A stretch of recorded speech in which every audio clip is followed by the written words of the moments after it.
Right, now we're going to look at the purchase of merchandise. So before part 2, we looked at the sale. Now let's. So here's a purchase transaction using the perpetual system. Remember, the perpetual system is real-time inventory tracking, where the periodic system was we only did it once a month. We did an inventory count once a year, and we adjusted our inventory then. So we buy inventory for $2,510. Cash goes out the door for $2,510, and we increase our inventory by $2,510. So remember, we record assets at cost. The cost was $2,510.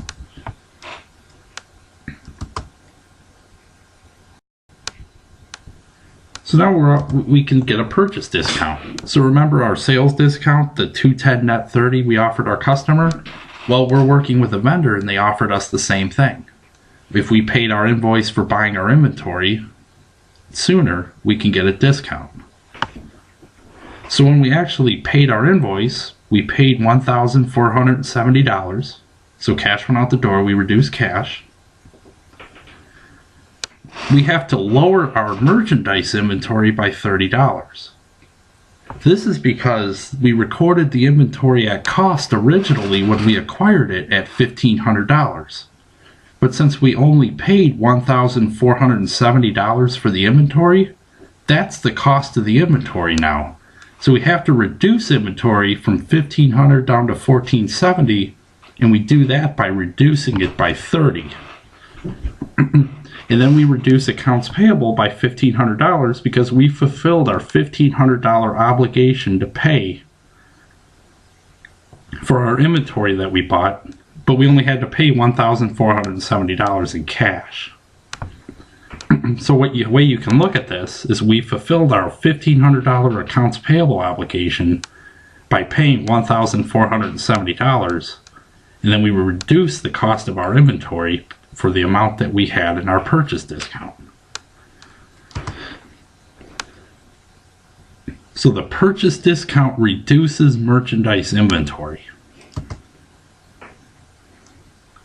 That's an important concept going forward in this chapter. Now let's look at purchase returns. So we bought 90 network interface cards for $900. We're going to send them back. We don't need them, they're broken, something like that, but we're going to send them back to the vendor. So we're going to reduce our inventory by $900 of the stuff we're sending back because it's not in our inventory anymore. We don't have it. We sent those network cards back. And then we're going to reduce our accounts payable by $900 because since we're sending the stuff back to the vendor, we don't owe them the $900 for it anymore because we don't have it. We're sending it back. All right, let's look at freight and sales tax. Freight. So there's two different freight terms. There's FOB shipping point and FOB destination. So an FOB shipping point, the title of goods passes when it leaves the seller's location. So let's use our example of Best Buy, and we buy TVs from Samsung. So under FOB shipping point, Best Buy owns the TVs when they leave the Samsung facility. FOB destination means that Samsung would own the TVs until they reached Best Buy. So under FOB destination, Best Buy buys TVs from Samsung, but Best Buy does not take ownership of the TVs until they reach Best Buy's warehouse. FOB shipping point, Best Buy takes title of those TVs, takes ownership of those TVs when they leave the Samsung facility. So it's the difference between taking ownership of the goods when they're shipped or taking ownership of the goods when they arrive. Another key difference is that under FOB shipping point, the buyer pays freight charges, and under FOB destination, the seller pays freight charges.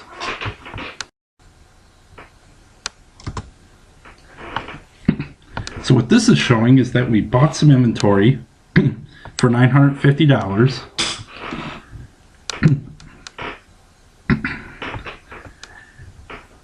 bought some inventory, so our accounts payable balance on that inventory that we owe the customer is $900. So that's what the inventory that we're actually buying is $900. But we're paying the shipping. So our cash is going out the door for $50 to pay for the freight too. So that's our negative cash outflow.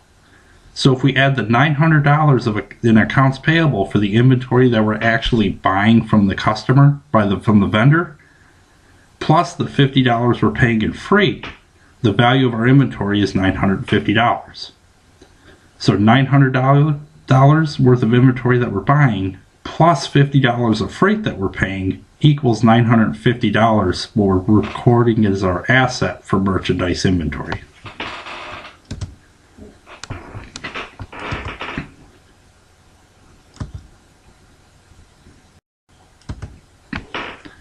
So sales tax.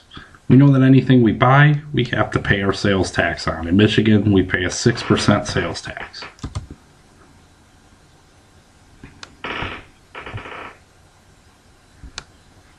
So when the sale is made, the liability is reported as an obligation by the seller to pay the tax.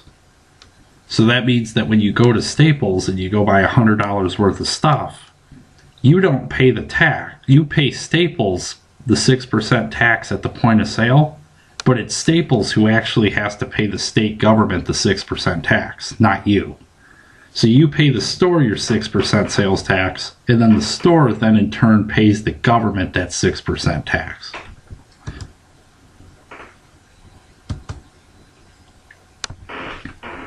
So the payment is made to the state taxing authority to satisfy the obligation, not by you as the buyer, but by Staples or Best Buy, whoever as the seller is responsible for paying the state authority. So let's look at the dual nature of merchandise transactions.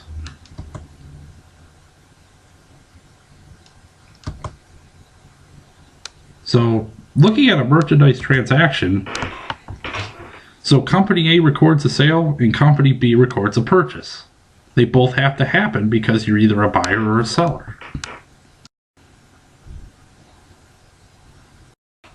So merchandise shrinkage would be something like loss or theft in a store for your inventory. So in this instance, you have $63,950 available in your store in your records worth of inventory. You do an inventory count and you find $62,150 per your actual account. The difference between the $63,950 and the $62,150, the $1,800, that's called shrinkage. So that's inventory that was lost, it was stolen. You don't really know what happened to it. So you have to adjust your records down for it, and you just chalk it up to shrinkage because it wasn't sales, it just disappeared. So a transaction for shrinkage would be we're going to reduce our inventory by $1,800 because that inventory is gone. It was lost, it was stolen, whatever. But it's not in our inventory anymore, it's gone.